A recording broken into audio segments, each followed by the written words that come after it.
This nursery has grown quietly since 1972, a small patch of land that became a four-generation legacy of care.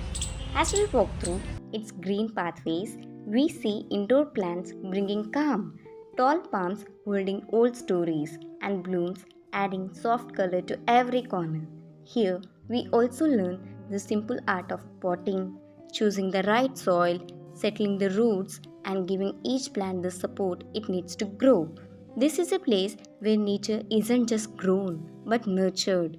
Join us as we explore a nursery that has thrived for over 50 years. So my name is Anuj, she is Tuti and she is Komal. आज हम लोग गए हैं Radhe Shyam nursery में। तो आज हमारे साथ है पार्थ भाई जो आज इस नर्सरी का पूरा हमें टूर देंगे। Hello. Hi, I'm Parth and I'm a landscape designer, and today I'll brief you about the nursery we have. Just like any other nursery, यहाँ पे भी different sections है, indoor, semi-shade और outdoors. Plants की property के हिसाब से हर एक plant अपनी अपनी जगह पे रखा जाता है. So this is our small indoor plant section. तो यहाँ पे हमने सभी pots रखे हुए हैं रेडी में, जो आप सीधे उठा के अपने घर में रख सकते हो. Speciality about this is कि ये मिट्टी में तैयार नहीं हुआ है. This is all about cocopeat, vermi compost and sand, और थोड़ा परलाइट भी डाला हुआ है.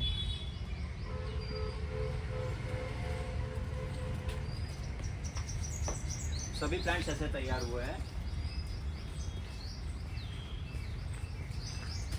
तो there are varieties of plants जो इंडोर रख सकते हैं. ये है कॉर्नर प्लांट की तरह यूज़ करते हैं यहाँ पे. इसका हाइट थोड़ा मीडियम रहता है और इसको हाइट पे रखते हैं, so it covers your corner. और बाकी ये सब रहेंगे small table plants. This are the small succulents, cactus की वैरायटी में, जो टेबल प्लांट्स की तरह यूज़ होते हैं as an sign of positivity. So there are speciality plants according to the season. जैसे कि अभी विंटर का समय चल रहा है, तो विंटर्स में फ्लावरिंग सबसे ज़्यादा होता है और डेंस कलर का होता है. सो फॉर एग्जाम्पल के लिए सेवंती है, गोदावरी भी बोलते हैं इसको. तो अभी विंटर में ब्लूम करता है. ऑल्सो देयर आर पॉन्सेटियास, जो भी विंटर के लिए बहुत फेमस है. इसमें भी अलग अलग कलर्स आते हैं. और ना यहाँ पर रेड कलर है. जितना ठंडा मौसम रहेगा वो इतना ही ज़्यादा ब्लूम करेगा. शेड के लिए रखे हुए हैं. ये पाम की वेराइटीज़ है और सभी सेमी शेड में रखे हुए हैं. सो एवरीथिंग हियर ही एक मीनिंग के साथ है. अगर एक पेड़ के नीचे है तो उसका एक मीनिंग है कि इसको शेड चाहिए. सेमी शेड बहुत से होते हैं, जैसे कि आगे जिसको खुले में रखना पड़ता है, ज़्यादा कचरा गिरेगा तो वो ख़राब हो जाएंगे. और इस साइड पे है सभी धूप वाले प्लांट, जिसको फुल सनलाइट चाहिए ब्लूमिंग के लिए.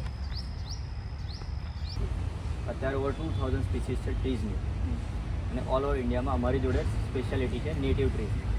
ઇન્ડિયાના નેટિવ ટ્રીઝ બધા તમને અહીંયા મળે. ઓલ ઓવર ઇન્ડિયાથી શોધતા અહીંયા આવે. બધી બેક સાઇઝમાં મળે. अभी कौन कौन से इंडिया के नेटिव ट्रीज हैं यहाँ पे, क्या आप उनको दिखा सकते हैं? रेगुलर फाइकस की वेराइटी, सभी फाइकस की वेराइटी. फाइकस कृष्ण हो गया, लेजियोसा हो गया, जो भी बहुत नेटिव स्पीसीज है, लेकिन उसका जो क्वालिटी है बहुत बढ़िया है. वो सब यहाँ पे अवेलेबल है. सब तो अभी पार्ट पर हमें उसकी सब वैरायटी अभी दिखाने वाले हैं.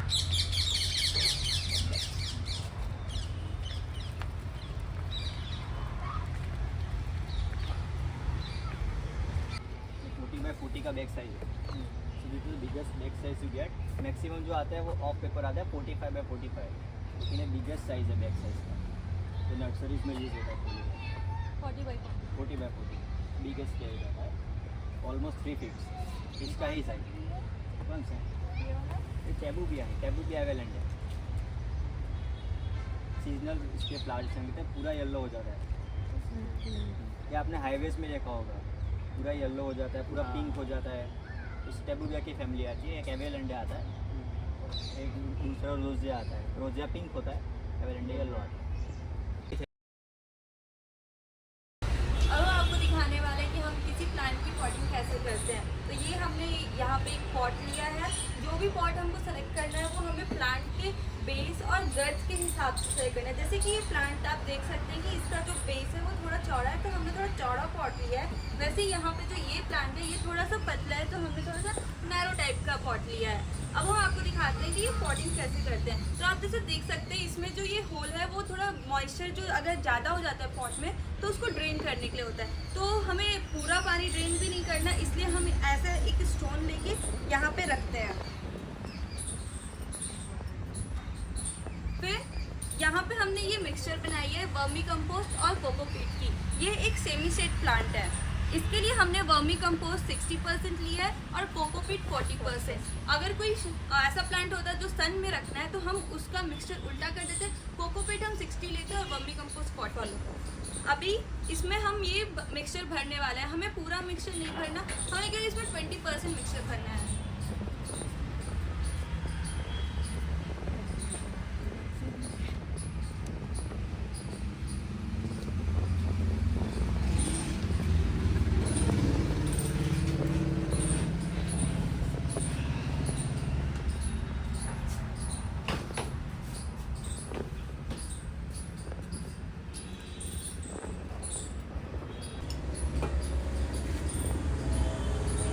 अब हमारे पास ये एग्लोनीमा का प्लांट है। ये प्लांट निकालते टाइम हमें ये ध्यान रखना है कि हमारा जो रूट है वो इंटैक्ट रहे, बिखर ना जाए। तो इसके लिए हम थोड़ा सा नीचे से इसको टैप करेंगे और फिर ये प्लांट को हम ऐसे निकाल लेंगे। इसको ऐसे इंटैक्ट रखना है और फिर इसको ऐसे ही यहाँ पे पॉट में डाल देना है।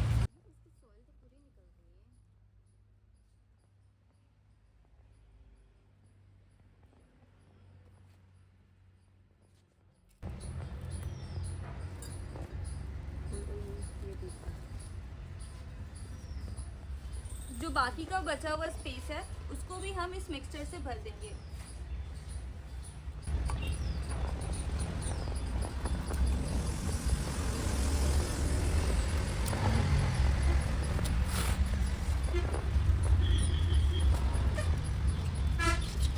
अब आप देख सकते हैं कि ये हमारी पॉटिंग हो चुकी है।